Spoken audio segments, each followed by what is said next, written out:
Nous allons prier ensemble.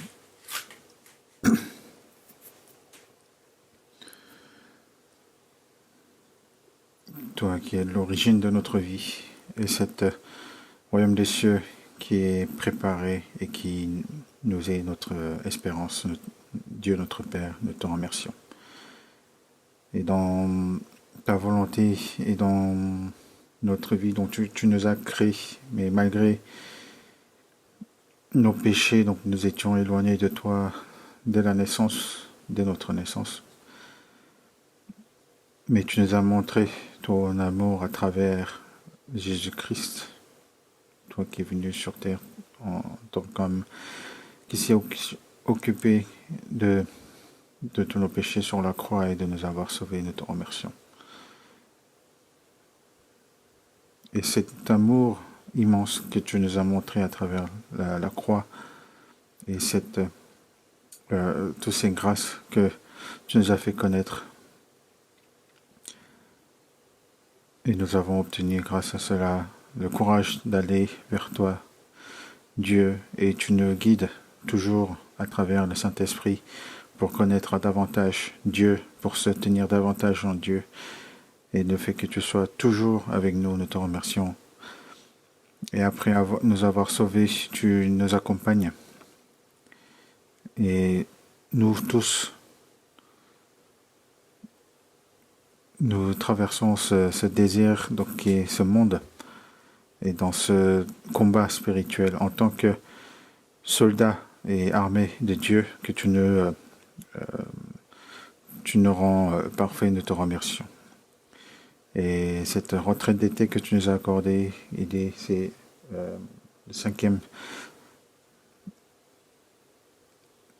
retraite qui se déroule actuellement, que tu sois avec nous, que tu sois avec tous les frères et sœurs qui s'efforcent, et aussi à tous les pasteurs qui prêchent donc l'évangile, et sois avec eux tous pour que ta grâce puisse être manifestée, que tu puisses montrer, leur accorder le salut, et aussi à tous les saints qui se sont retrouvés devant ta parole, que tu leur accordes par la grâce qu'il leur faut. Et nous remettons tout entre les mains du Saint-Esprit, et nous avons prié au nom du Seigneur Jésus qui nous a sauvés. Amen.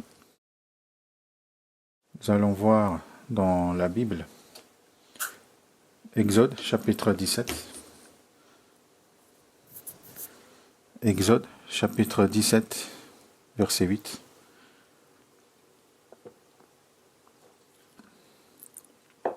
Exode chapitre 17, verset 8. Amalek vint combattre Israël à Réphidim. Alors Moïse dit à Josué, « Choisis-nous des hommes, sors et combat Amalek. Demain, je me tiendrai sur le sommet de la colline, la verge de Dieu dans ma main. » Josué fit ce que lui avait dit Moïse pour combattre Amalek. Et Moïse, Aaron et Hur montèrent au sommet de la colline. Lorsque Moïse élevait là sa main, Israël était le plus fort. Et lorsqu'il baissait sa main, Amalek était le plus fort. Les mains de Moïse étant fatiguées, ils prirent une pierre qu'ils placèrent sous lui, et il s'assit dessus. Aaron et Hur soutenaient ses mains, l'un d'un côté, l'autre de l'autre, et ses mains restèrent fermes jusqu'au coucher du soleil. Et Josué vainquit Amalek et son peuple au tranchant de l'épée. L'Éternel dit à Moïse, « Écris cela dans le livre pour que le souvenir s'en conserve, et déclare à Josué que j'effacerai la mémoire d'Amalek de dessous les cieux. » Nous allons lire ensemble les versets 15 et 16. Moïse bâtit un autel et lui donna pour nom l'Éternel, ma bannière. Il dit, parce que ma main a été levée sur le trône de l'Éternel, il y aura guerre de l'Éternel contre Amalek de génération en génération.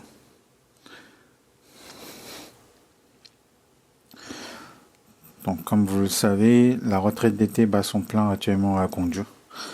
Comme le pasteur principal prêche donc la parole là-bas, je me tiens ici à sa place. Je me demande toujours quelle signification cette période de retraite d'été a pour nos frères et sœurs. Personnellement, j'ai reçu le salut en 1991 et depuis presque chaque année, donc je n'ai pas manqué la retraite d'été. Et chaque fois quand j'y participe, je me dis que cette retraite d'été est vraiment une preuve incontestable que Dieu est avec notre Église et avec nous. Et la preuve réelle que Dieu est avec nous, ce n'est pas seulement une transmission par la parole ou par une certaine connaissance, mais l'œuvre véritable du Saint-Esprit qui se manifeste par la puissance, par l'Esprit Saint et par une pleine assurance.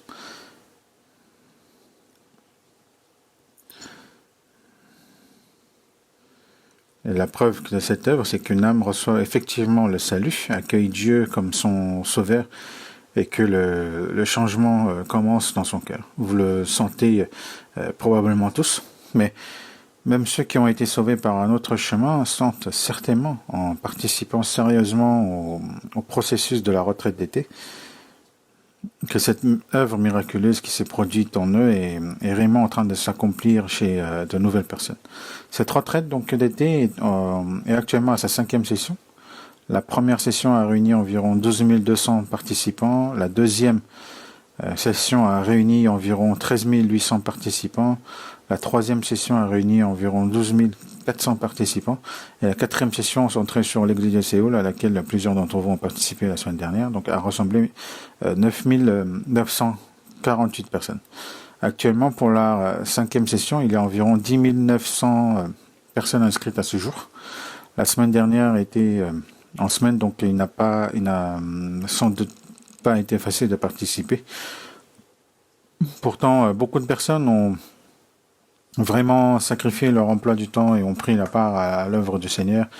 Et même si vous êtes certainement fatigué depuis la semaine dernière, en regardant vos visages ce matin, je trouve que vous avez tous davantage de vie et de force.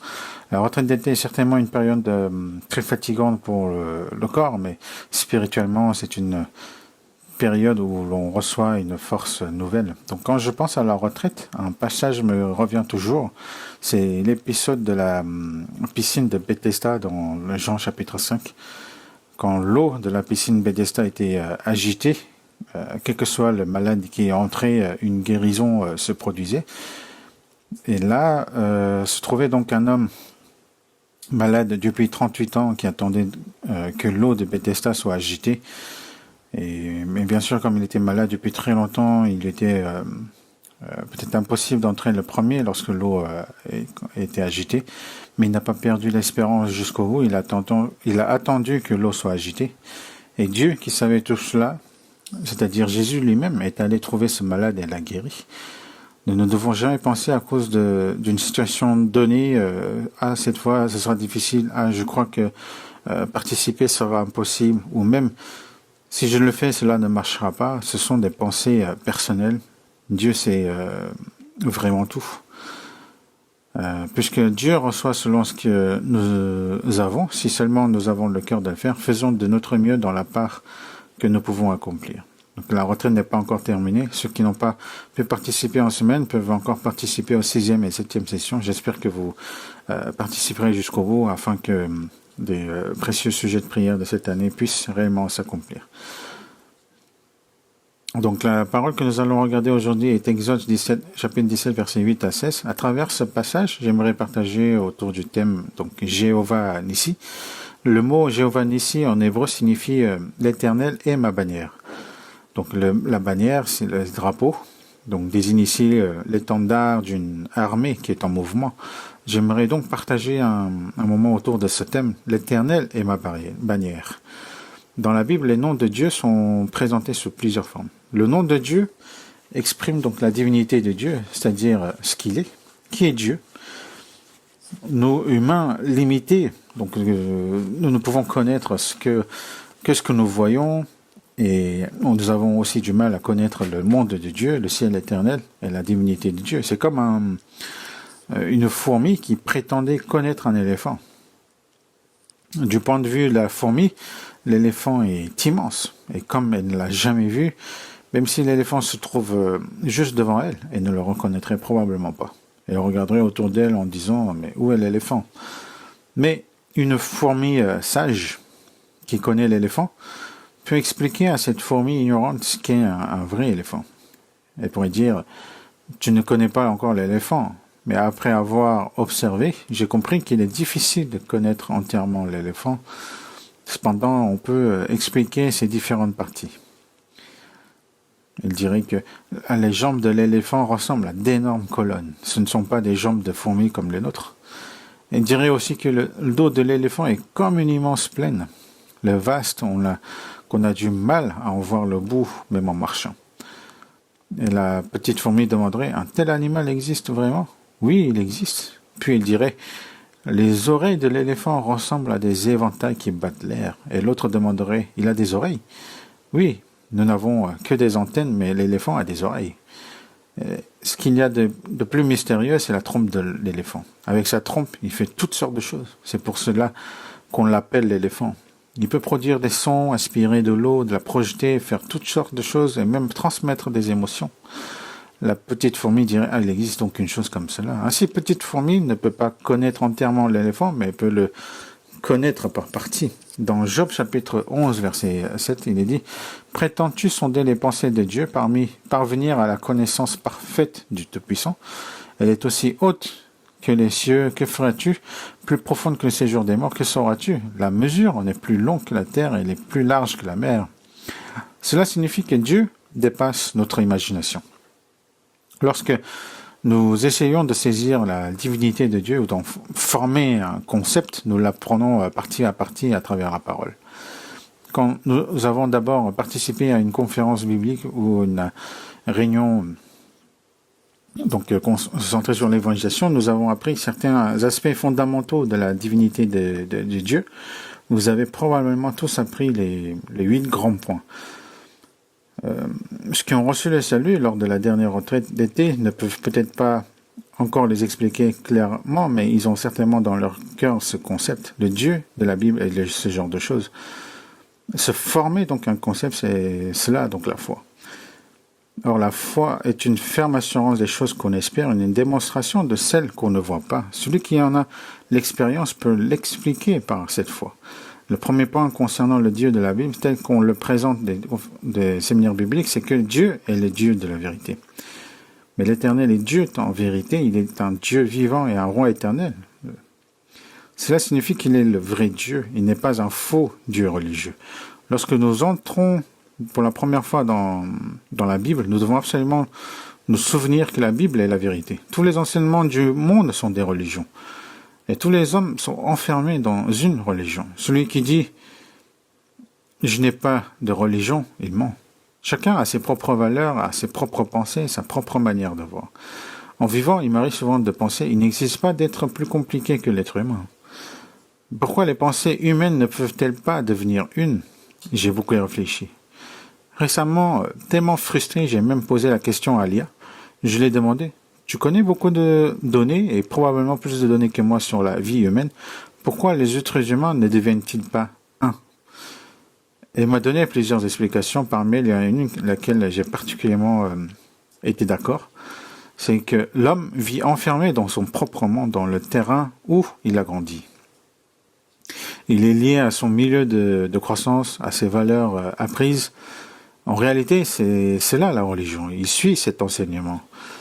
Et il vit sans savoir qu'il ignore la vérité. Ainsi, il reste enfermé toute sa vie dans cette religion. Et même lorsqu'on lui parle de la vérité, il peut écouter en se disant vaguement « Ah, c'est ainsi ». Et il peut rester enfermé dans sa propre religion et terminer sa vie sans jamais connaître la vérité. C'est parmi ceux qui écoutent maintenant l'évangile pour la première fois, donc certains se demandent s'ils reçoivent vraiment la Bible comme vérité ou s'ils la considèrent seulement comme une autre partie de la religion appelée christianisme. Ils doivent y réfléchir. La vérité est une loi, un principe. La vérité est quelque chose que l'on connaît, ce n'est pas simplement quelque chose que l'on croit. Vous connaîtrez la vérité et la vérité vous affranchira. À l'inverse, une religion est quelque chose que l'on croit. Ce qui veut dire qu'une religion, si on ne la croit pas, on peut simplement la laisser. Même si quelqu'un essaie d'imposer ses valeurs à son enfant avec tristesse, l'enfant peut répondre « Père, cela semble être ton opinion. À ton époque, c'était peut-être ainsi, mais aujourd'hui, cela ne convient plus. » Quand nous étions jeunes, nous pensions que le confucianisme était la vérité. Et nous apprenions que nous étions nés sur cette terre avec la mission historique de la Renaissance nationale. Je pensais donc, nous sommes nés avec une mission historique de Renaissance nationale. Mon grand-père récitait toujours la Charte nationale de l'éducation et voulait aussi me l'enseigner. Mais plus tard, j'ai pensé que ce n'était probablement pas cela. Si chaque personne née avec la mission de faire renaître sa nation cherchait à restaurer tous les pays disparus au cours des 6000 ans d'histoire, ce monde deviendrait un champ de bataille sans fin. J'ai alors compris, ce n'est pas cela. Vivre dans un enseignement erroné, c'est d'être plongé dans une religion. Mais la vérité ne dépend pas du fait qu'on y croit ou qu'on n'y croit pas. Il faut la connaître. Celui qui ne la connaît pas est le seul à être dans l'embarras et celui qui refuse de la connaître est le seul à subir les conséquences de son refus. Car la vérité est donnée de manière identique à tous les hommes. Donc nous devons donc apprendre ces faits. Et dans la Bible, des faits clairs de la vérité sont proclamés et en apprenant tout cela, nous entendrons finalement l'Évangile. Le Dieu de la Bible est le seul vrai Dieu. Et deuxièmement, le Dieu de la Bible est le Dieu qui a créé l'univers et toutes choses. Les dieux qui n'ont pas fait les cieux et la terre disparaîtront de la terre et de dessous des cieux. Tous les autres sont de faux dieux. Allah a-t-il créé les cieux et la terre? Ou le dieu Shiva de l'hindouisme a-t-il créé les cieux de la terre?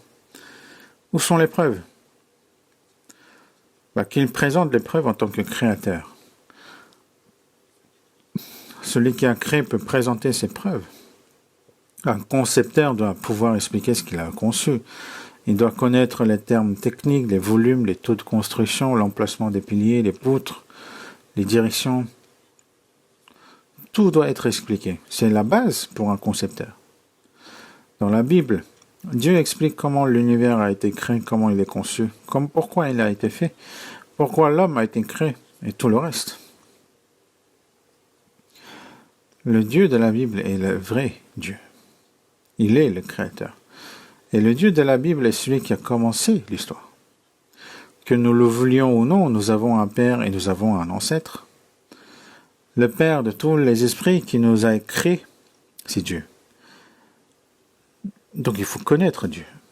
L'événement du Jardin d'Éden était un fait réel. Aujourd'hui encore, l'histoire humaine se poursuit depuis cette région, notamment autour du golfe Persique. On ne peut pas l'aligner. Et le Dieu de la Bible annonce l'avenir, puis l'accomplit dans l'histoire. Il est le souverain de l'histoire.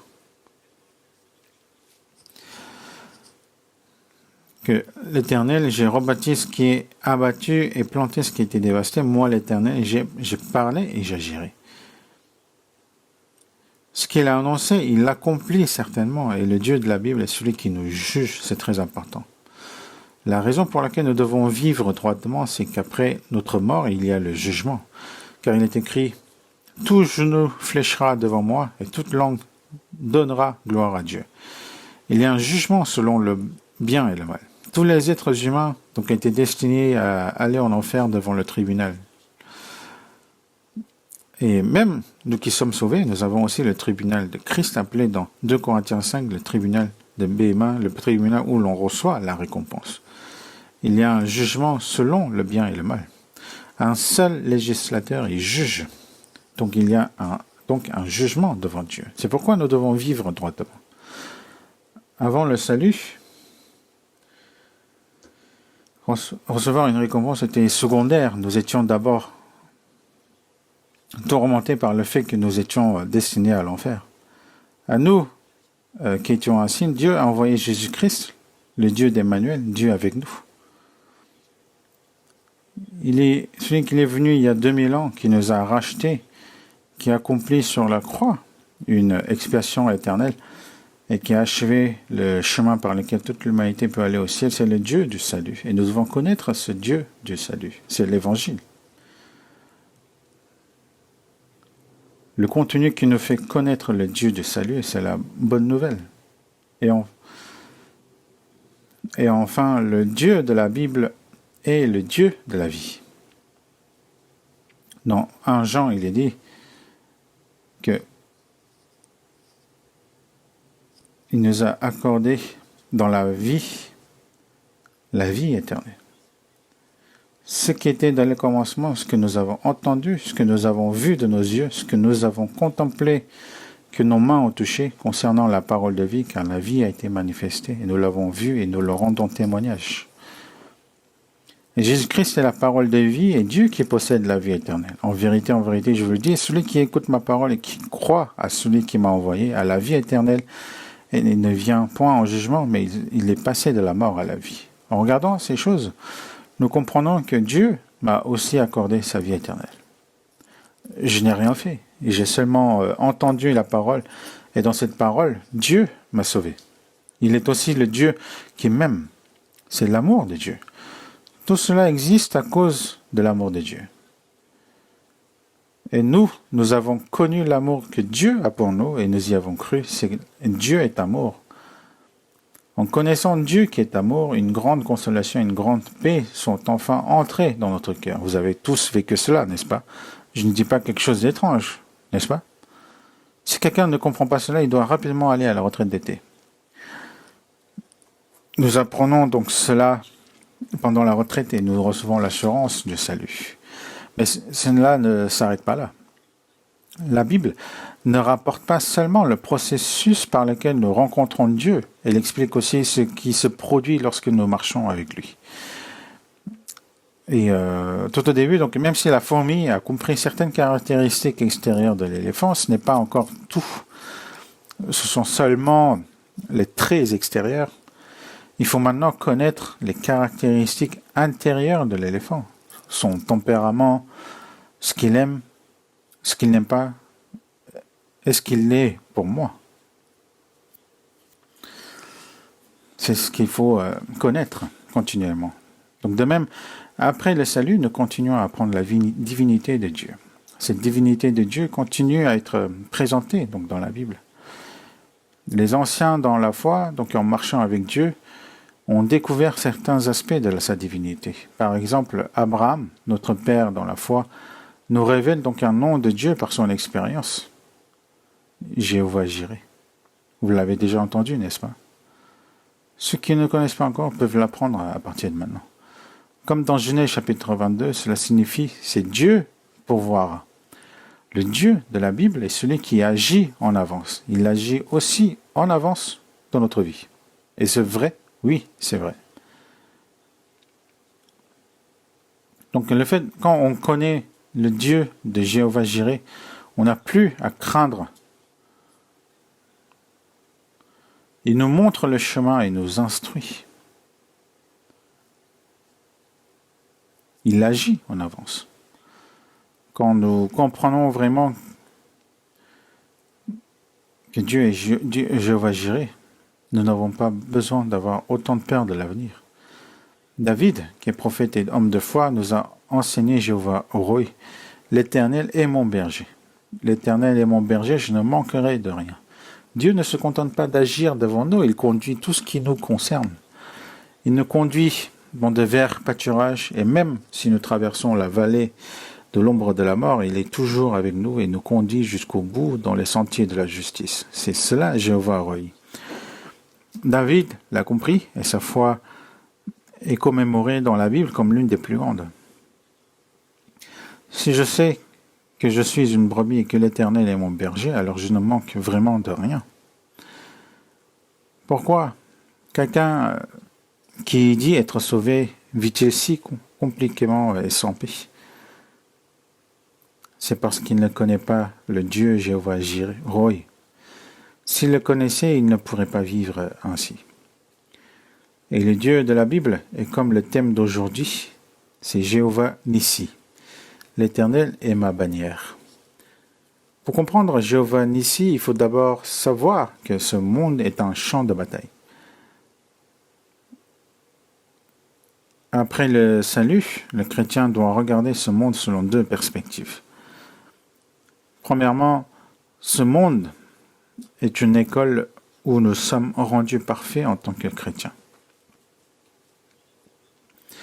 Toute écriture est inspirée de Dieu et utile pour enseigner, pour convaincre, pour corriger, pour instruire dans la justice, afin que l'homme de Dieu soit accompli et propre à toute bonne œuvre. Nous devons être rendus accomplis comme hommes de Dieu. Ce monde est donc une école. Nous venons de Dieu, nous grandissons correctement dans cette école qui est le monde, et puis nous retournons à Dieu. Le fait de retourner à Dieu, c'est ce qu'on appelle le rappel céleste.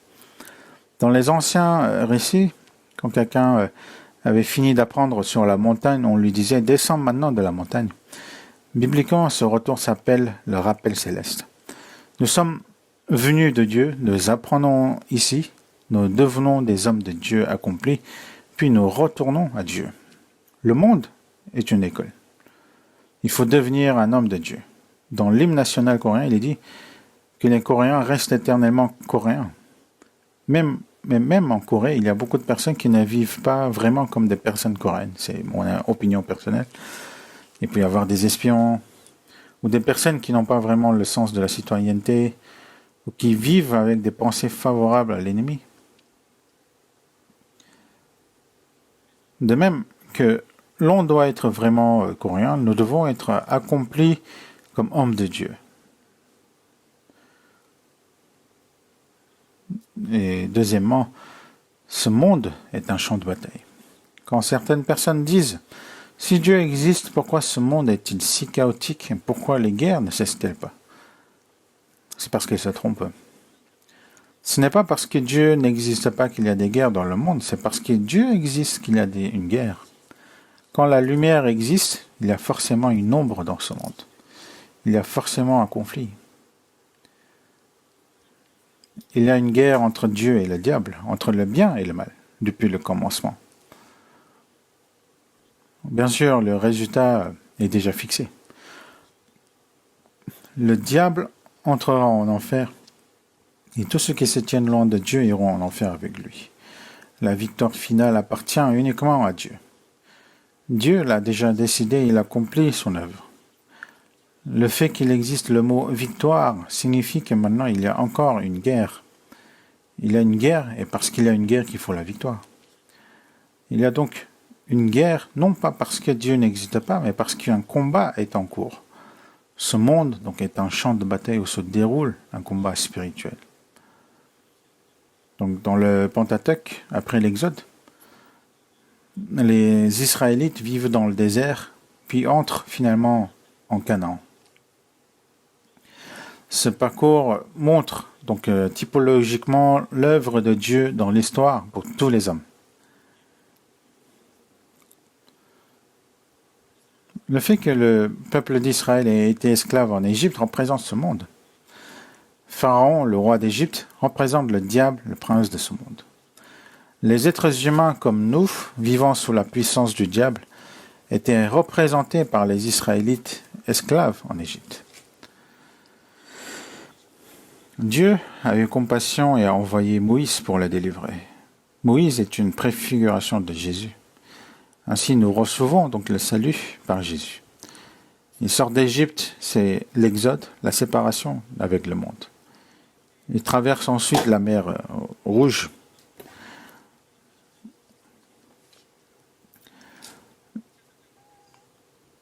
Selon 1 Corinthiens chapitre 10, traverser la mer Rouge représente donc le baptême. C'est rompre la relation avec le monde. Je suis mort en Christ et désormais je vivrai comme un homme de Dieu.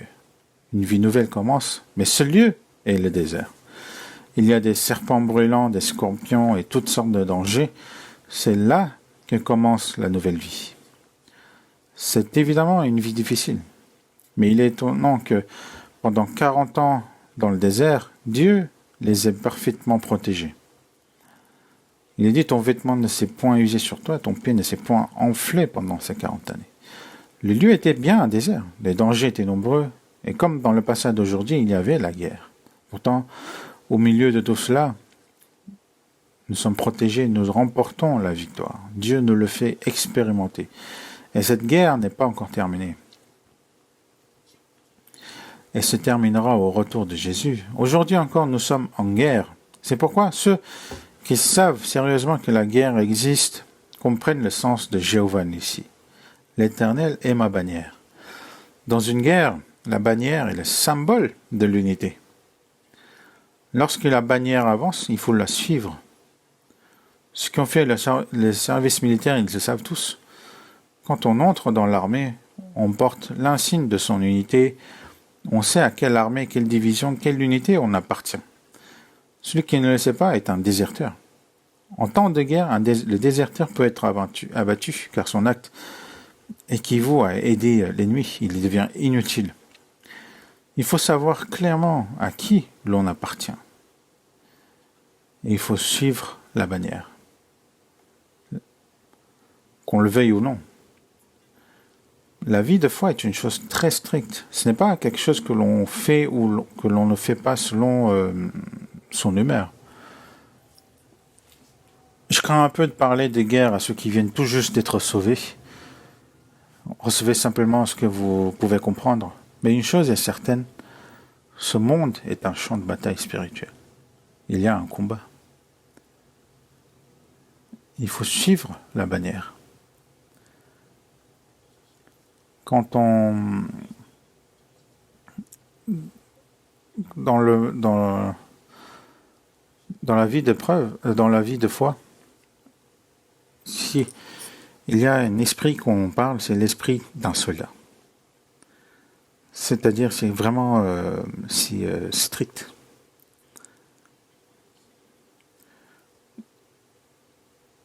Donc,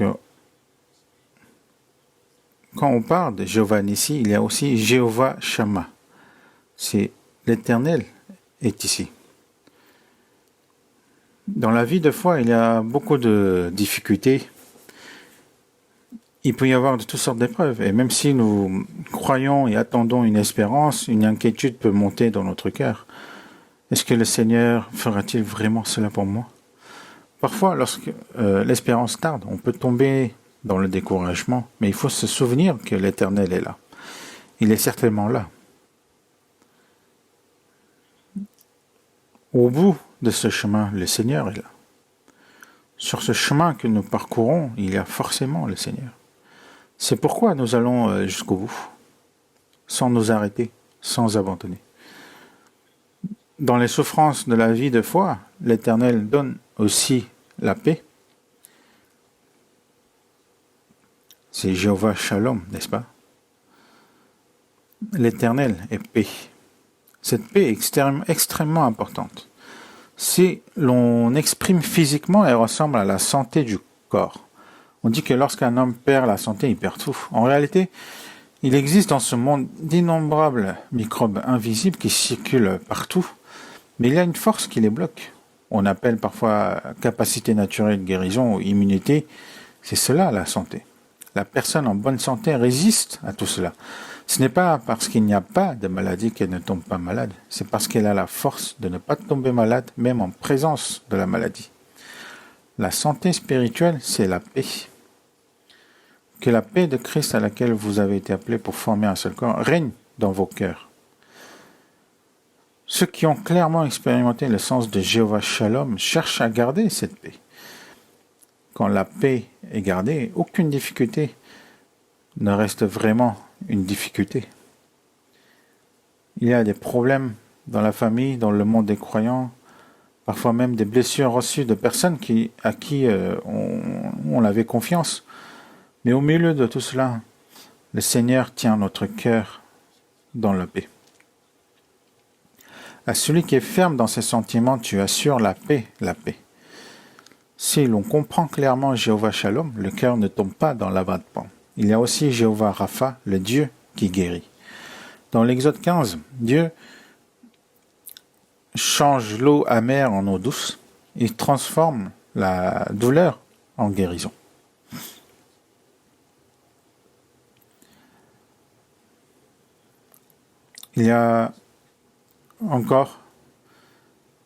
Jéhovah Sidkenu, que l'on utilise moins souvent, cela signifie l'Éternel, notre justice.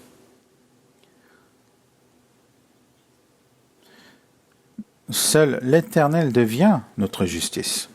Personnellement, lorsque je fais face à la mort, je vois combien tout retourne vraiment à la poussière, tout devient vain.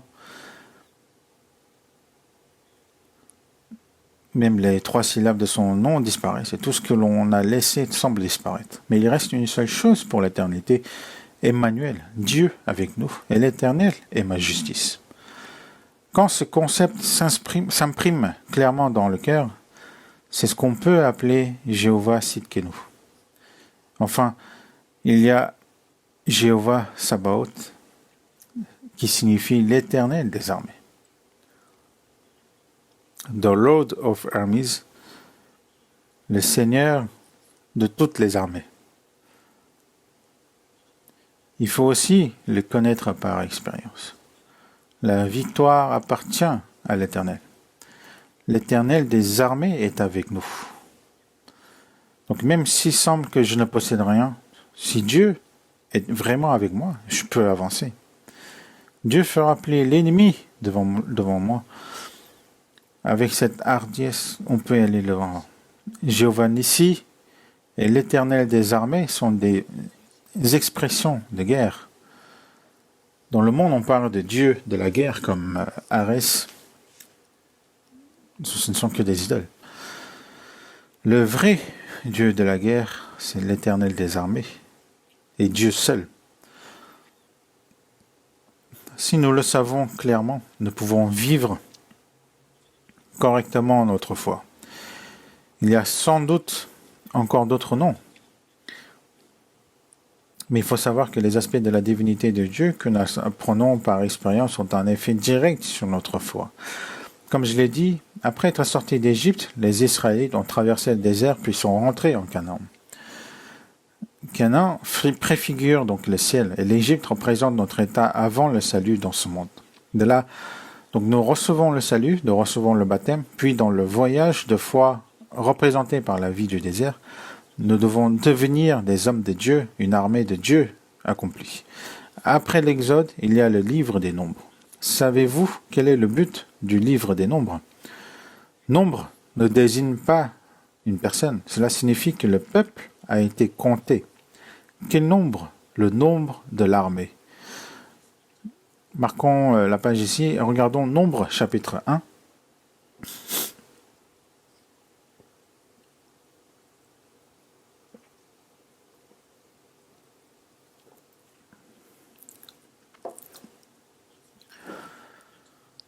Nombre chapitre 1, versets 1 à 4.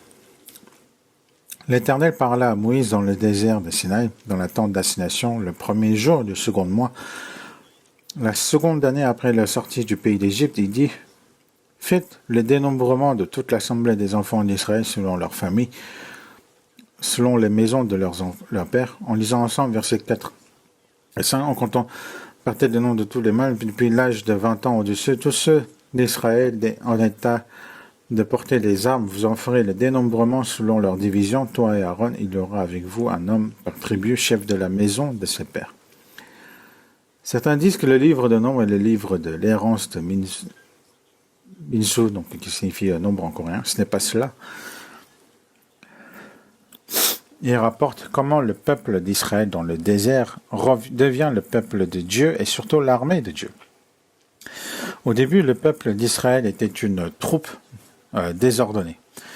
Mais cette troupe devient réellement l'armée de Dieu.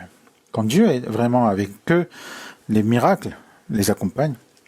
Il y a beaucoup de combats. Même dans le passage d'aujourd'hui, Dieu ne fait pas tout à leur place. Dieu leur dit de combattre. Josué choisit des hommes et sort combattre. Nous devons combattre. Dieu nous forme. Quand nous combattons, Dieu est avec nous et nous rend victorieux. C'est ce processus.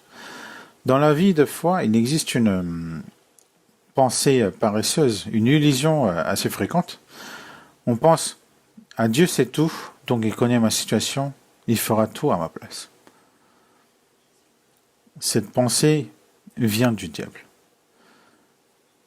Lisez attentivement la Bible et vivez aussi réellement votre vie. Ce n'est absolument pas ainsi.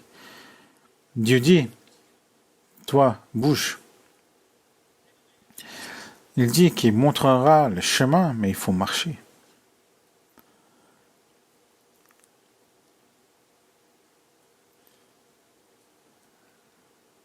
C'est do yourself. Il faut le faire soi-même. Demandez et l'on vous donnera. Cherchez et vous trouverez. Frappez et l'on vous ouvrira. Le faire, c'est moi de le faire. Sans rien faire et de dire « Dieu, fais tout à ma place », c'est échouer à 100%.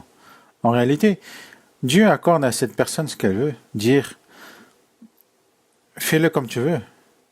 Qu'est-ce que cela signifie au fond? Cela signifie je n'en ai pas besoin. Si tu veux le faire, fais-le, sinon je ne le fais pas. Dieu connaît ce cœur. Il dit « Ah, tu n'en as pas besoin, alors je te donnerai selon ce manque de besoin. » Et la personne reste dans l'état où cela ne lui est pas nécessaire. Pourquoi la Bible exige-t-elle la foi? C'est parce que l'on reçoit le salut en croyant. Ne pas croire signifie « je n'en ai pas besoin ». Alors Dieu laisse la personne selon qu'elle veut et ne reçoit pas le salut jusqu'au bout. Ce n'est pas parce que Dieu ne donne pas le salut, c'est parce qu'elle ne le veut pas. Que c'est vous n'avez pas voulu que tout se passe selon votre désir. C'est cela la foi. On ne doit pas vivre la foi vaguement comme on dit dans le monde. Ce monde est une école, est un champ de bataille. En regardant la parole d'aujourd'hui sous l'angle du champ de bataille, nous recevrons donc beaucoup d'enseignements. Revenons au passage. Exode chapitre 17, verset 8. Amalek vint combattre Israël à Réphidim. Le combat a soudain commencé. Le contexte d'Exode chapitre 17 montre que les Israélites viennent de sortir d'Égypte, de traverser la mer Rouge, et donc d'expérimenter cette ouverture de la mer. Puis, après avoir marché un peu, ils n'ont plus d'eau et se plaignent. Dieu fait alors sortir de l'eau du rocher. Ils pensent, il y a aussi de l'eau, maintenant nous allons pouvoir vivre. Et soudain, sans qu'ils le veuillent, Amalek attaque. Quand une guerre éclate, que l'on veuille ou non, on doit entrer dans le tourbillon de cette guerre. C'est là qui rend la guerre effrayante. On peut dire, je ne suis pas prêt, mais c'est votre problème. Celui qui attaque, attaque quand même. On n'attaque pas forcément lorsque l'autre est prêt. Au contraire, on l'attaque souvent quand il ne l'est pas. Nous voulons tous la paix. Et c'est bien sûr normal. C'est ce que tout le monde le veut. Mais il ne faut pas refuser de se préparer. Il semble qu'il existe des gens qui disent vouloir la paix tout en ne se préparant pas. S'ils font semblant de ne pas préparer tout en se préparant soigneusement, cela peut encore se comprendre, mais s'ils ne se préparent vraiment pas, c'est un problème. Récemment, j'ai lu un article disant qu'on avait envoyé des soldats dans un GP avec des fusils vides. Mon cœur en a été profondément indigné. Quel genre de commandant peut donner un tel ordre? Il devrait lui-même entrer dans un GP avec un fusil vide et il comprendrait. Cela revient à envoyer quelqu'un mourir. Il faut être préparé, surtout si l'on veut la paix. Quand la guerre éclate, on ne peut se retrouver dans son tourbillon. Pour Israël, cela a dû être comme un coup de tonnerre, parce qu'ils n'étaient pas un peuple formé militairement. Ce qu'ils avaient toujours fait, c'était de porter des pierres et de travailler comme esclaves. Mais soudain, la guerre a éclaté. Ils ont dû être terriblement déconcertés. Donc pendant qu'ils étaient dans la confusion, Moïse dit « Josué, sort ». Donc Josué sort, mais il ne sait probablement même pas comment organiser une ligne de bataille. Il a dû sortir comme il pouvait. Amalek attaquait, ils essayaient de tenir dans la confusion. Dans le cœur, ils pensaient certainement, Dieu doit nous aider. Et se sont retournés, et Moïse tenait les mains levées. Ils ont dû se dire, ils lèvent les mains, nous pouvons gagner. Ils ont donc combattu de toute leur force. Mais ce n'était pas facile. Quand on attaque une position défendue, il faut souvent une force 4 fois supérieure, parfois beaucoup plus. La défense est avantageuse car il suffit de tenir. Mais soudain, Moïse baisse les mains. Ils ont dû se dire, mais qu'est-ce que c'est? Allons-nous mourir? Puis ils voient qu'ils lèvent de nouveau les mains, ils reprennent courage et continuent le combat. Ils recevaient ainsi une formation réelle au combat. Puisqu'ils comprenaient que si les mains de Moïse descendaient, ils perdaient, Aaron et Hur soutint les mains de Moïse. Il éteint jusqu'au bout et finalement Israël gagna. Ils avaient réussi à repousser l'attaque. Ce fut donc le premier combat d'Israël. Dieu dit alors d'écrire cela dans le livre pour en conserver le souvenir et de le déclarer à Josué. Il fallait aussi se souvenir d'Amalek.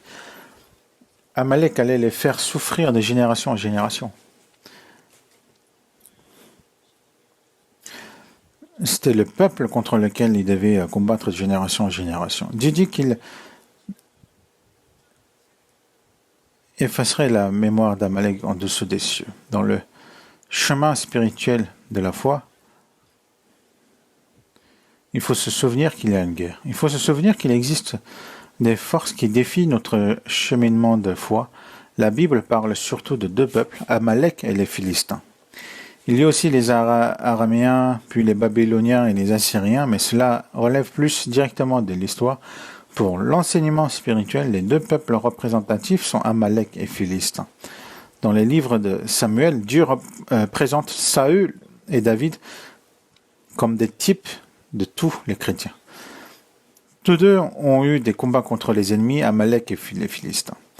Dans les 2 combats, Saül est présenté comme un échec.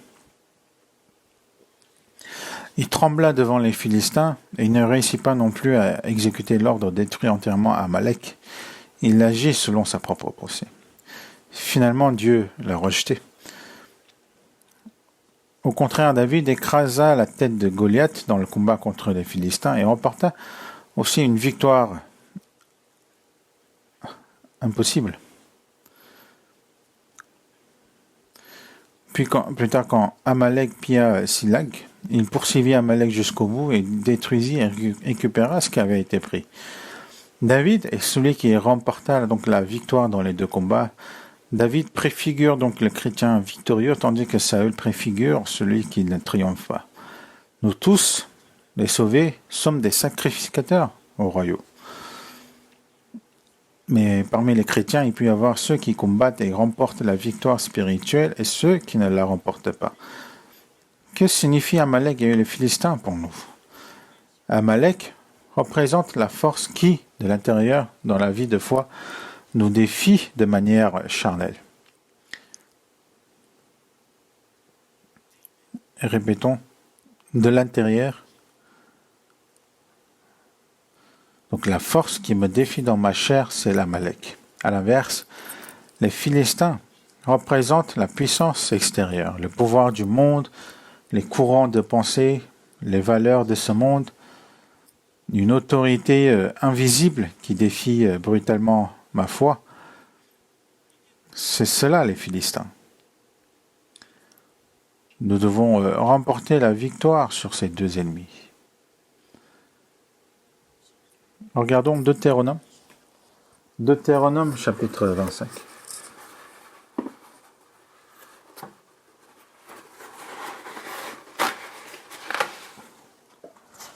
Chapitre 25, verset 17.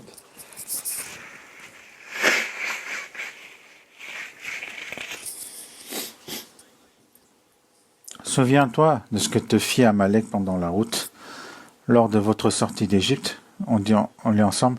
comment il te rencontrera dans le chemin et sans aucune crainte de Dieu, tomba sur toi par derrière, sur tous ceux qui te traînaient les derniers, pendant que tu étais là, épuisé toi-même, lorsque l'Éternel, ton Dieu, après t'avoir délivré de tous les ennemis qui t'entourent, t'accordera du repos dans le pays que l'Éternel, ton Dieu, te donne en héritage et en propriété. Tu effaceras la mémoire d'Amalek en dessus les cieux et ne l'oublie point.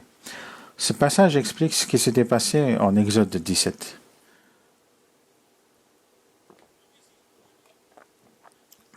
Dieu fait d'Amalek donc un ennemi éternel. Existait dans ce monde quelque chose qui s'oppose éternellement à Dieu? Oui, cela existe. Il est dit qu'Amalek ne craignait pas Dieu. Même le diable semblerait craindre Dieu. Alors qui ne craint pas Dieu? En réalité, cela existe vraiment. C'est ma chair. Les désirs de la chair.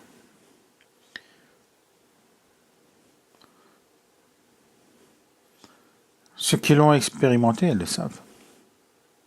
La chair ne craint pas Dieu. Elle attaque à tout moment. Parfois, après avoir écouté la parole, on prend une résolution intérieure et prier calmement Dieu le soir. Une pensée étrange traverse soudainement notre esprit. Cela nous surprend. Pourquoi cette pensée me vient-elle?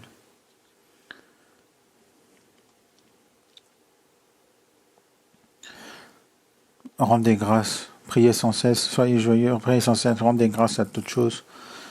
Dieu est avec nous, qu'on ne manque de rien, qu'on prie.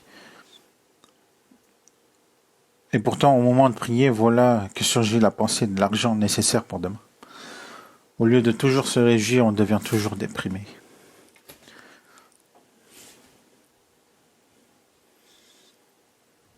Au lieu de prier sans cesse, on se plaint sans cesse. Au lieu de rendre grâce en toutes choses, on murmure en toutes choses. Cela peut arriver.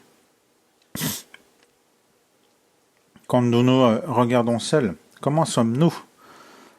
Notre visage n'est pas toujours lumineux. Nous sommes souvent mal à l'aise avec des plaintes dans le cœur. Pourquoi? C'est une vérité embarrassante mais réelle. Notre chair se moque de nous-mêmes qui croyons en Dieu. Et dit, depuis quand crois-tu en Dieu? Toi, tu crois? C'est ridicule. Et t'attaque. Dans Éphésiens chapitre 6, il est dit, car nous n'avons pas à lutter contre la chair et le sang, mais contre les dominations, contre les autorités. Et nous avons aussi donc l'ennemi de la chair. Il y a 3 grands adversaires de Dieu, le diable, le monde, et enfin ma chair. La chair est particulièrement problématique. L'ennemi le plus dangereux est toujours celui qui est proche. C'est elle qui me tourmente et ne craint pas Dieu. Il est étonnamment hardi. Elle met dans notre cœur sans hésiter de très grands péchés. Elle dit, fais cela. Il y a des moments où on est choqué, où on se demande pourquoi es-tu ainsi? À ce moment-là, il faut comprendre qu'Amalek l'a attaqué.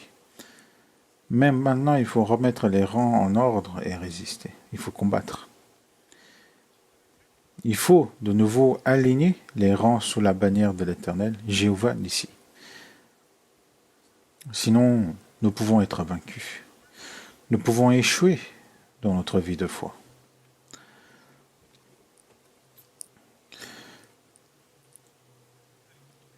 Et le combat contre les Philistins est aussi un combat qui nous attaque par la puissance et les valeurs du monde.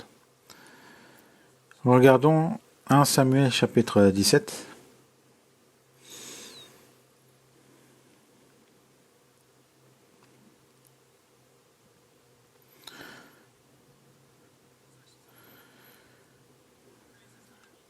Verset 43. Les Philistins disent à David, suis-je un chien pour que tu viennes à moi avec des bâtons? Donc ce Philistin, c'est Goliath qui dit pendant le combat à David, après l'avoir maudit par ses dieux, il ajouta, viens vers moi et je te donnerai ta chair aux oiseaux du ciel et aux bêtes des champs. Versets 45-47, on lit ensemble. David dit aux Philistins, tu marches contre moi avec l'épée et la lance et les javelots, et moi je marche contre toi au nom de l'Éternel des armées, du Dieu de l'armée d'Israël que tu as insulté. Aujourd'hui l'Éternel te livrera entre mes mains, je t'abattrai et je te couperai la tête. Aujourd'hui je donnerai les cadavres du corps des Philistins aux oiseaux du ciel et aux animaux de la terre, et toute la terre saura qu'Israël a un Dieu, et toute cette multitude saura que ce n'est ni par l'épée ni par la lance que l'Éternel sauve, car la victoire appartient à l'Éternel et il vous livre entre nos mains. Saül, lui, tremblait devant les Philistins. Il ne savait pas quoi faire. Mais David, alors il est encore jeune, il vivait déjà habituellement avec Dieu. Il connaissait Jéhovah Elroi, l'Éternel est mon berger, je ne manquerai de rien. Et lui-même, en tant que berger, avait de l'expérience. Le vrai berger donne sa vie pour les brebis. Il ne tolère jamais qu'une brebis soit enlevée. David poursuivait même le lion ou l'ours et les frappait à mort. Il devait être un combattant extraordinaire. Il ne faut pas imaginer David comme un petit garçon jouant à la toupie. La fronde était une arme. À notre époque, ce serait comme un arc ou même comme un missile. Pouvez-vous manier un missile? Ce n'est pas fait simple. Mais David était un guerrier capable de manier une arme puissante.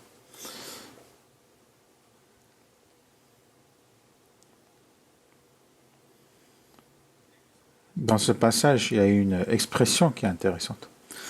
Tu marches contre moi avec l'épée, la lance et les javelots. Que sont l'épée, la lance et les javelots? Ce sont les forces extérieures de défi. Elles peuvent être le pouvoir du monde, les biens matériels, les tribulations ou les courants de pensée du monde. Des tendances en valeur défient donc notre foi. Si l'on se laisse pousser une seule fois, on peut être entraîné très loin. Certains abandonnent même la foi en se disant « si cela continue, je vais mourir ». Mais David dit « je viens au nom de l'Éternel des armées, le Dieu de l'armée d'Israël que tu insultes ». Il utilise le mot « armée », c'est réellement une armée. Jéhovah Sabaoth signifie le Seigneur des armées. Ce mot ne désigne pas seulement une armée charnelle, mais tout le monde spirituel invisible, les armées célestes et les anges. Le Seigneur de cette guerre est donc l'Éternel Dieu. Et comme David le savait, il était hardi. Il disait en substance, aujourd'hui tu es mort. Et quand il lance la pierre, Goliath tombe. C'est la puissance étonnante de la foi. Il faut voir la fronde non comme un jouet, mais comme une missile. À quoi servent beaucoup d'armes conventionnelles si un missile nucléaire tombe? Il existe la puissance invisible et forte de Dieu. Il n'y a rien à craindre. À travers le passage d'aujourd'hui, nous devons comprendre qu'il y a une guerre. La vie de foi consiste à avancer comme l'armée de Dieu, ce qui exige un esprit de soldat. Je suis prudent en le disant, car cela peut être mal compris, mais nous ne devons pas oublier que nous sommes spirituellement des soldats. Un état d'esprit juste est nécessaire. Exprimé charnellement, on peut appeler cela un esprit militaire. La vie de foi est aussi stricte que cela.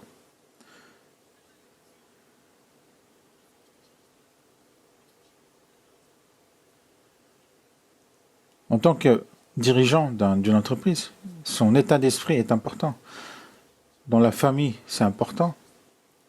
En tant que père, en tant que mère, il faut que ce soit prêt pour fonder la famille. Et en tant qu'enfant aussi, il faut cet état d'esprit. En tant que l'enfant, il faut cet état d'esprit dans toutes sortes.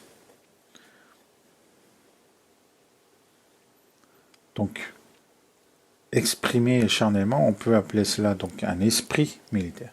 La vie de foi est aussi stricte que cela. Donc, regardons 2 Timothée chapitre 2.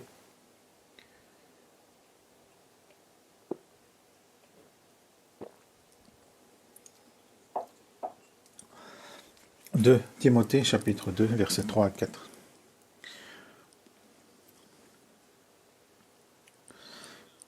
Souffre avec moi comme un bon soldat de Jésus-Christ. Verset 4, on lit ensemble. Il n'est pas des soldats qui s'embarrassent des affaires de la vie, s'il peut plaire à celui qui l'a enrôlé.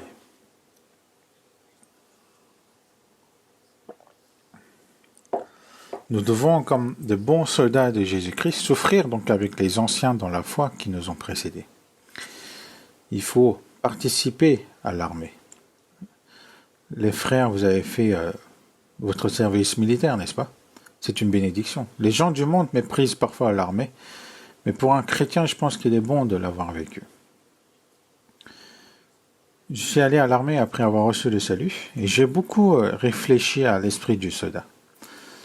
Ceux qui ont fait leur service se souviennent souvent particulièrement de la formation des recrues.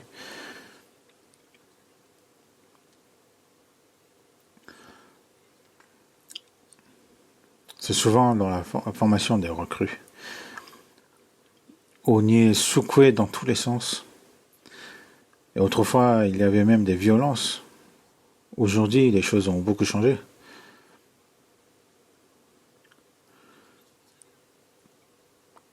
Mais c'était normal.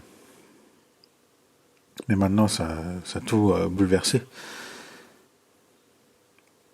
Un jour, donc pendant la formation militaire, un instructeur donc nous a demandé. Donc on était stressé, on était sous pression. Et donc cet instructeur, il est rentré. Donc il a regardé autour et il a lancé une question. Qu'est-ce que l'esprit militaire?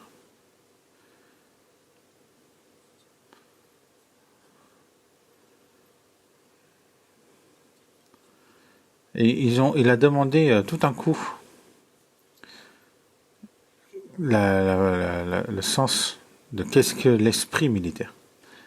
Nous avions appris une définition officielle.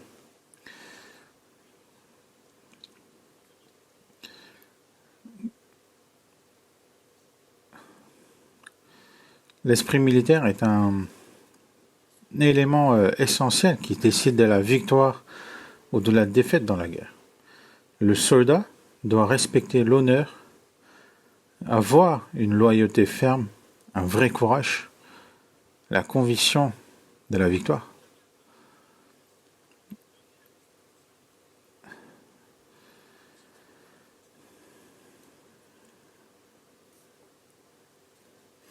Donc un esprit de ne pas reculer devant l'ennemi, accomplir sa mission même au prix de sa vie avec un noble patriotisme.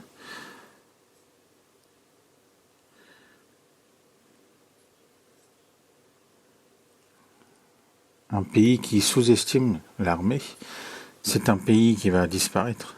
C'est celui qui respecte l'armée qui va le pays qui va durer dans le temps.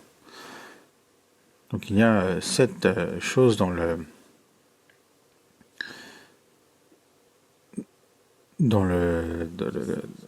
respect du soldat. Donc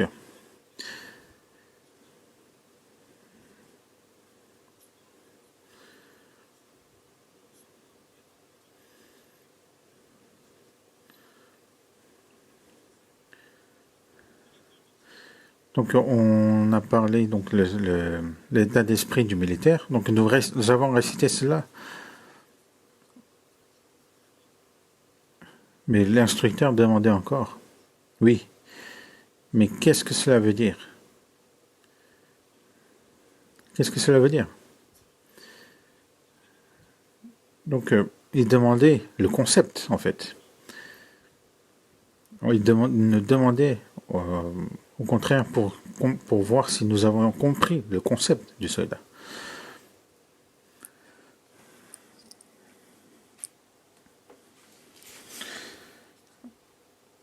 Quand on posait qu'est-ce que l'esprit militaire, l'un disait la loyauté, un autre disait avec brutalité, ténacité. Puis un camarade surpris répondit l'esprit militaire, c'est comme ne plus être dans son état normal.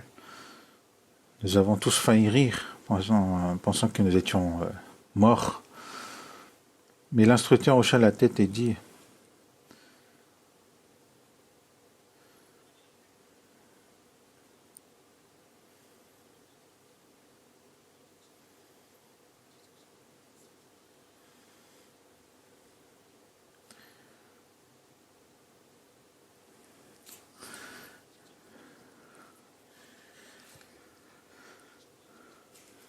donc l'un surpris donc répondit l'esprit militaire c'est comme ne plus être dans son état normal. Donc nous avons tous failli rire.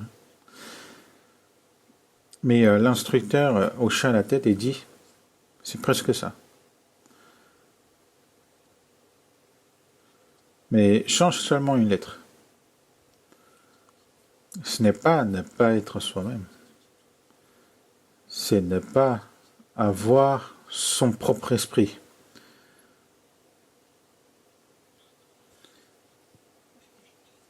Donc autrement dit,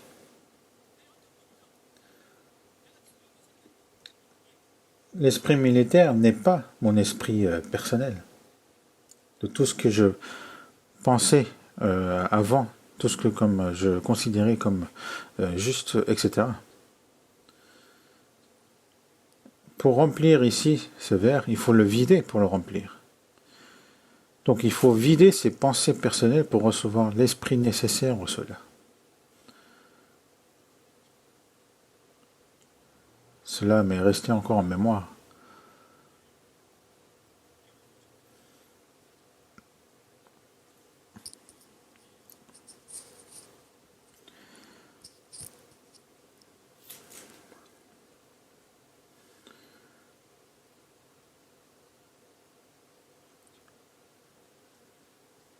Donc, mais nous avons toujours ma propre pensée. Il faut que je vis. Quelle que soit la mission, il faut que je vis. Il y a quelqu'un qui attend à ma maison. Il y a ma famille qui m'attend. Si je pars, je vais mourir. Avec cet état d'esprit, rien ne se fait. L'esprit militaire est une foi. Se renier et avancer. Et on ne sait pas ce qui arrivera en route, mais si l'ordre est d'y aller, il faut y aller. Même si l'on tombe dans une embuscade et que beaucoup meurent, ceux qui restent doivent continuer jusqu'au point fixé. Là, une autre unité peut être présente si on le repart ensemble. Jusqu'à quand? Jusqu'à la victoire. C'est ce qu'il faut à un soldat.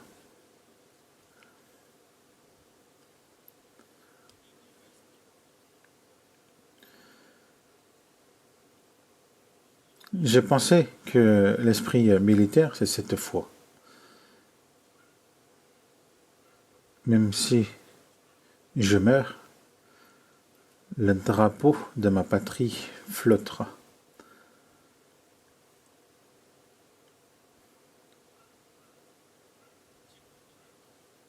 Si on me posait la question maintenant, c'est comme ça que je voudrais répondre. Il y a de plus de ça 20 ans, j'ai parlé avec un vétéran de la guerre de Corée. Il était très âgé. Et il pleurait en saluant sur une colline. Je ne connaissais pas son cœur, donc je l'ai demandé pendant le repas avec quel cœur donc il avait combattu. Il m'a répondu d'un mot. j'ai pensé à la patrie.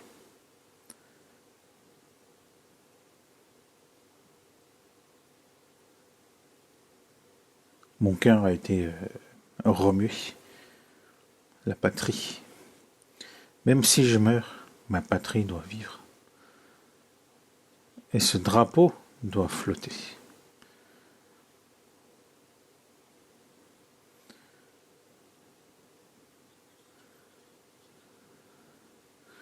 Pour planter ce drapeau sur une colline, combien sont morts? S'ils y vont, ils vont mourir. Mais il leur a dit d'y aller, donc ils y vont, quand même. Même s'ils meurent. Ils y vont pour planter ce drapeau sur cette colline. C'est le véritable esprit du soldat. C'est cela.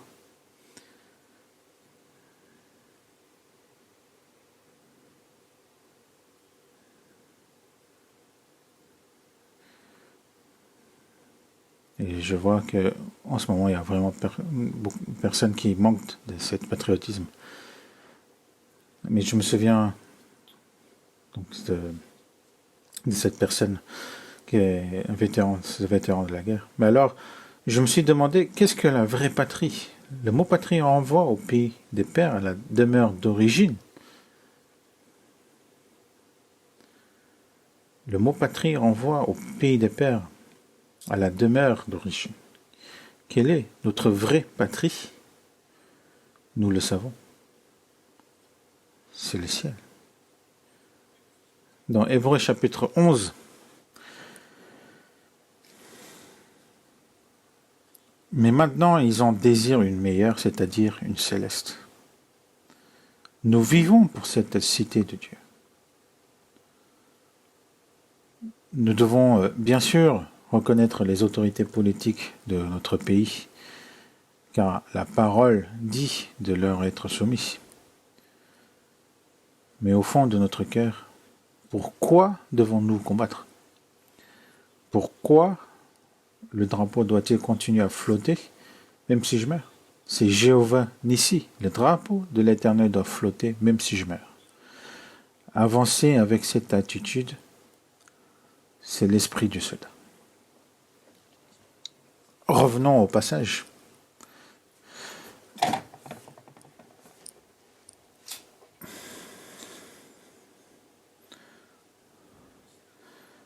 Dans Jéhovah Nissi, que signifie la bannière? Cet enseignement est donné par le combat contre Amalek. Dieu le fit mémoriser à Josué, car plus tard Josué entrerait en Canaan et deviendrait donc effectivement le commandant.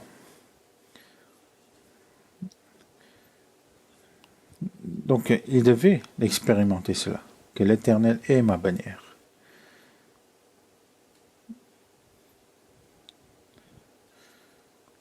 Que Dieu ne règle pas seulement la guerre à notre place.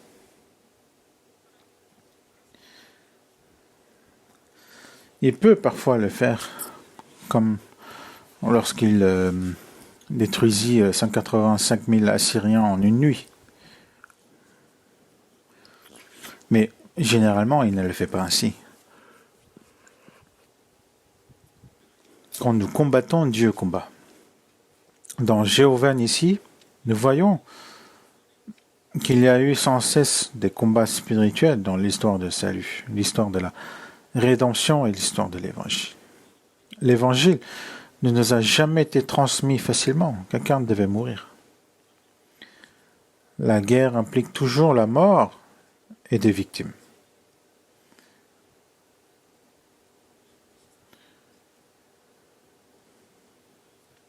Et à ceux qui survivent, il est demandé de transmettre cela à la génération suivante.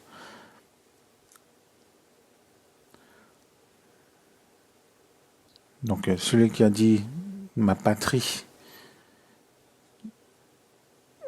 cette parole du vétéran, il avait cela dans son cœur, c'est ce que je me rappelle et je n'oublie pas. Le chrétien normal doit avoir donc un esprit spirituel de soldats. Et dans la guerre spirituelle, le sacrifice n'est pas un sacrifice exceptionnel, c'est normal. Ainsi, la mort agit en nous et la vie agit en vous.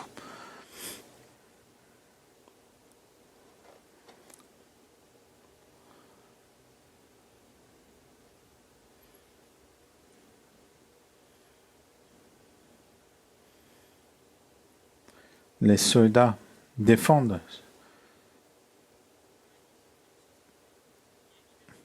et ceux qui dorment en sécurité à l'arrière. Donc, de même, pour beaucoup de jeunes croyants et de nouvelles âmes sauvées dans l'œuvre de l'Évangile, nous participons à ce combat.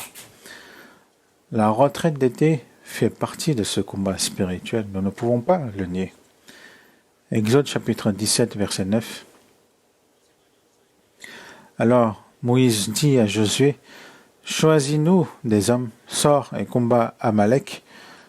Demain, je me tiendrai sur le sommet de la colline, la Vierge de Dieu dans ma main. » Moïse dit de choisir des hommes et de sortir combattre Amalek.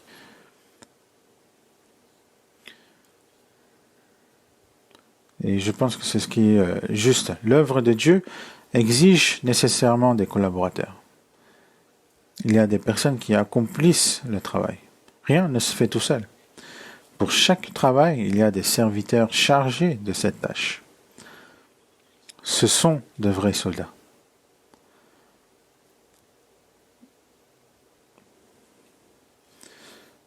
Il faut servir d'une manière ou d'une autre. En voyant donc les préparatifs de la retraite, j'ai compris combien de personnes avaient travaillé en amont. Il y a eu 5 sessions de préparation et surtout ceux du secteur des installations ne peuvent pas vraiment se reposer même pendant la retraite. Surtout la première et deuxième session. Parce qu'il y a du troubleshooting, donc il y a continuellement des problèmes.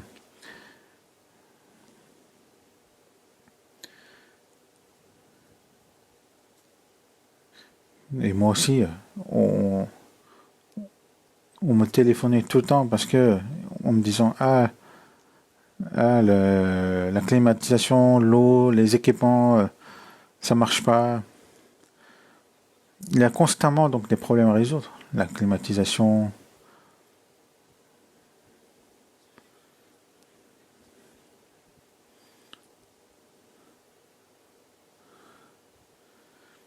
Donc on me demande, donc, il faut mettre ça, il faut faire ça, il faut faire ça. À l'eau, il n'y a pas de l'eau. Ah oui, c'est normal, on a fermé le robinet pour que vous utilisez peu d'eau.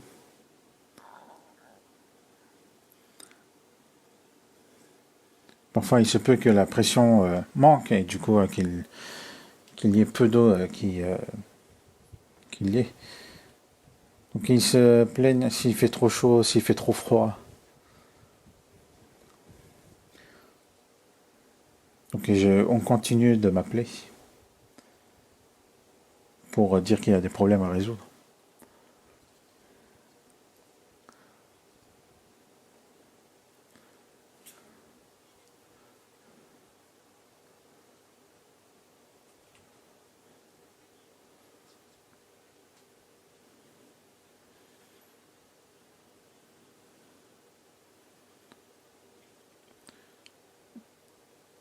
Donc on appelle cela donc les comparaisons il y a un proverbe en fait qui compare donc aux corbeaux en fait qui sont intelligents mais qui ne travaillent pas ensemble et ils se répartissent en fait, ils ne travaillent jamais ensemble. Mais l'esprit des militaires, on l'a dit tout à l'heure, c'est pas sa propre pensée.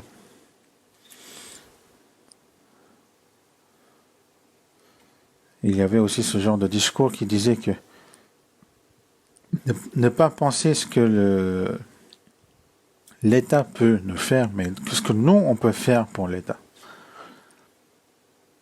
Donc il y a beaucoup de personnes qui sont choisies pour faire ce genre de choses. Et moi aussi, donc en étant choisi pour être donc celui qui fasse les choses, donc je me sens vraiment désolé pour eux, car moi je ne fais que parler, alors que eux doivent vraiment parfois recevoir de l'eau sur eux ou régler des problèmes pénibles. Et dans ce genre de choses, donc je ne savais pas vraiment quoi je pouvais apporter comme aide. Un jour, quelqu'un m'a dit que moi aussi, je savais quelque chose. J'avais quelque chose que je faisais bien, c'est quand je prie, l'atmosphère est différente. Cette parole m'a vraiment beaucoup consolé, parce que je me disais pourquoi on avait besoin de moi. Mais chaque personne est spécialiste de quelque chose. Et quand le spécialiste arrive, la machine lui-même il se réveille, donc il marche tranquillement.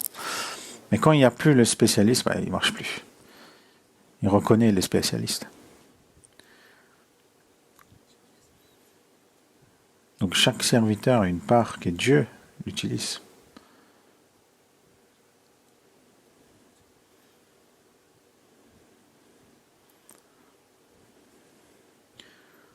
C'est que tous les serviteurs sont des spécialistes dans leur domaine. C'est pourquoi ils sont choisis pour être utilisés. Si je le fais, il y a quelque chose qui marche. Je suis quelqu'un qui est choisi pour être utilisé. Donc, ne pas penser à moi, je dois faire, mais c'est parce qu'il faut penser à parce qu'il y a besoin de moi qu'il m'a choisi.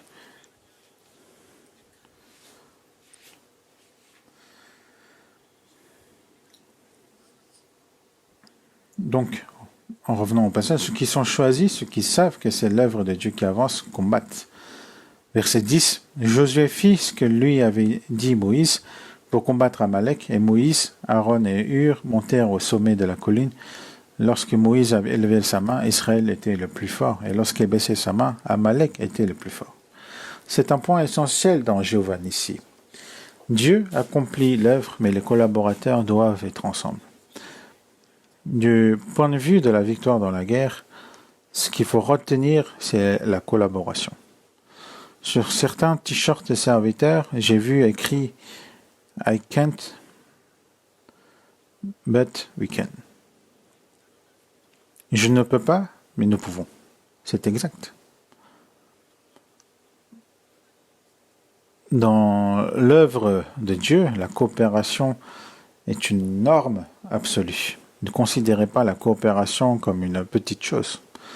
Même tenir une simple feuille ensemble vaut mieux que seul. Quand nous sommes ensemble, de grandes œuvres s'accomplissent.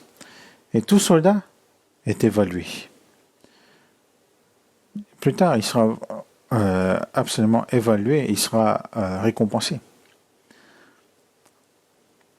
Même dans notre pays, après la guerre de Corée, donc mon fils qui était en armée, donc il m'a appelé, parce que quand il m'appelle, c'est pas toujours une bonne chose, donc quand il m'appelle, je m'inquiète un peu.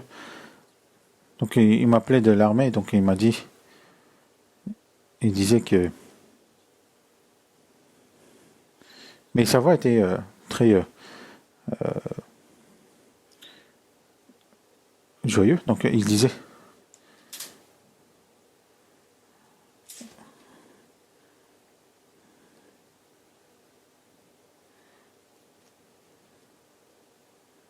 donc il disait que, est-ce que dans notre famille, il y a une personne qui a participé à la guerre de Corée. Et il me disait, est-ce que dans notre famille, il y a une personne qui a fait la guerre de Corée? Donc, et je disais, non. Ah, si, mon grand-père me parlait donc l'arrière-grand-père qui avait participé à la guerre en tant qu'étudiant. Donc, grâce à ça, donc, il avait reçu des jours de vacances. Donc même ça a été récompensé. Alors, dans l'armée de Dieu, rien n'est vain non plus. Tout est inscrit dans le livre de souvenirs de Dieu. Il y a le tribunal de Christ. Et selon 2 Corinthiens 5, chacun recevra selon ce qu'il aura fait. On va voir dans Malachie, chapitre 3.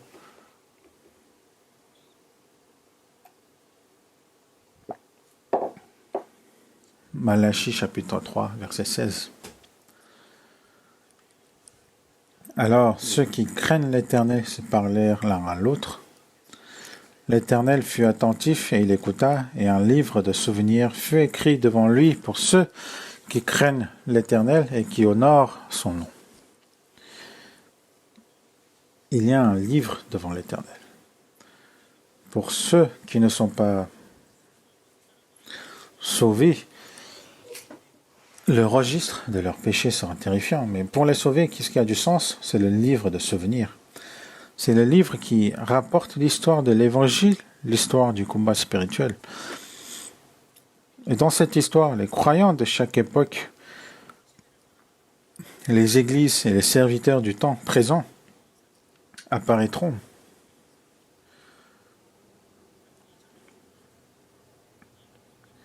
Même dans cette petite nation de l'Extrême-Orient, la Corée, l'histoire de l'Évangile apparaîtra. Et les soldats de l'Évangile qui ont participé apparaîtront aussi. Ils seront certainement commémorés et récompensés.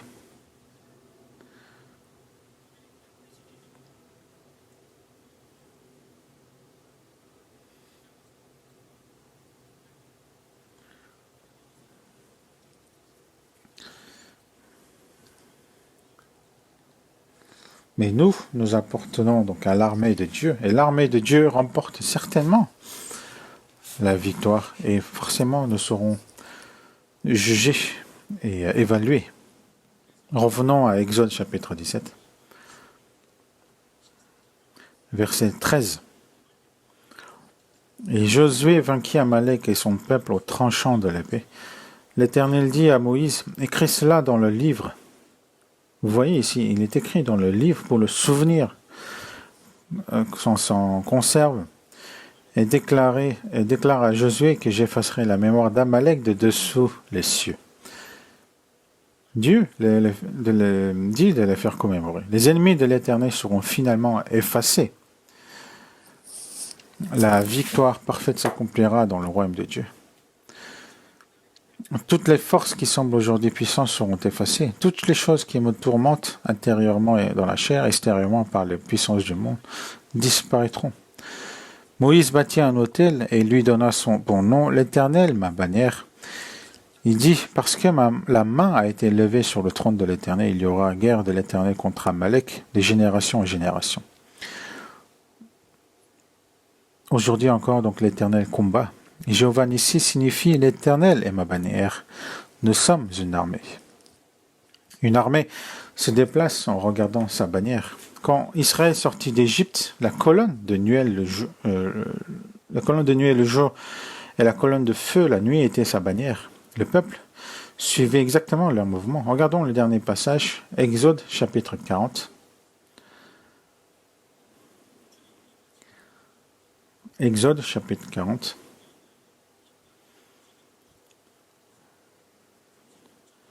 Versets 36 à 38, on lit ensemble. Aussi longtemps que durèrent leurs marches, les enfants d'Israël partaient quand la nuée s'élevait de dessus le tabernacle, et quand la nuée ne s'élevait pas, ils ne partaient pas jusqu'à ce qu'elle s'élevât. La nuée de l'Éternel était de jour sur le tabernacle, et de nuit, il y avait un feu aux yeux de toute la maison d'Israël pendant toute leur marche. Ainsi, jusqu'à l'entrée en Canaan, la bannière de l'Éternel se déplaçait continuellement. La colonne de nuée et la colonne de feu étaient elles-mêmes donc une bannière. Il fallait les suivre. Ce qui ne les suivait pas était détruit par Amalek. Il faut suivre rapidement, avancer quand Dieu avance, et se souvenir que je suis un soldat de l'Éternel. Je suis membre de l'armée de Dieu. Avec un véritable esprit de soldat spirituel dans le cœur, avançons fidèlement dans notre chemin jusqu'au jour de la victoire. Prions. Seigneur, merci. Tu nous as sauvés. Et nous, qui manquons cruellement, tu nous as établis dignes du royaume des cieux. Et nous qui sommes faibles, mais tu nous as établis comme soldats de Dieu et nous te remercions. Et nous demeurons faibles et nous manquons cruellement de choses, de capacités. Et actuellement, où ton œuvre se manifeste, ce combat difficile puisse s'écrire comme victoire de Dieu. Nous t'en prions ardemment. Et aussi à tous ceux qui prêchent ton évangile, soit avec tous ces prédicateurs, avec tous les frères et sœurs, pour que cela puisse s'écrire comme une grande victoire de Dieu et nous montrer ta grande volonté et que nous en mettons entre les mains du Saint-Esprit et nous avons prié au nom du Seigneur Jésus qui nous a sauvés. Amen.